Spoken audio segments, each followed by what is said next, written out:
আমরা যাই দেখি হচ্ছে মানে আজকের যেই কার্যপ্রণালী সেটা দেখি, তারপর হচ্ছে সে অনুযায়ী হচ্ছে আমাদের ফাংশনালিটিস থাকবে অবশ্যই। তো রাষ্ট্রপতি নিয়ে আপনাদের একটা অবজেকশন ছিল, উনি ভাষণ দেবেন, তো সেই সময় আপনাদের অবস্থানটা কি হবে?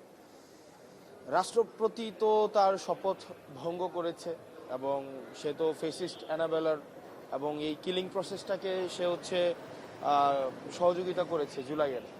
নতুন রিন গভীর থেকে পরিষ্কার করে কাপড়কে রাখে নতুনের মতো উজ্জ্বল। নতুন রিন অ্যাডভান্সড পাউডার। তো সেই জায়গা থেকে তার মোরাল তো কোনো গ্রাউন্ড নাই আজকে জুলাইয়ের মধ্য দিয়ে অর্জিত এই পার্লামেন্টে এসে ভাষণ দেওয়ার। দেখি আমরা সাংগঠনিকভাবে বা আমরা অ্যাজ এ দলগতভাবে আজকে আমরা কি স্টেপ নেই আপনারা দেখতে পাবেন। অবশ্যই এটা ফাংশনাল আমরা একটা পার্লামেন্ট চাই, যেই পার্লামেন্টে জাতির সকল সমস্যার সমাধান হচ্ছে পার্লামেন্ট থেকে উঠে আসবে। অংশগ্রহণমূলক একটা পার্লামেন্ট আমরা চাই। আমরা দলগতভাবে এই বিষয়গুলো নিয়ে আমরা কথা বলবো। ভালো থাকবেন। আসসালামু আলাইকুম।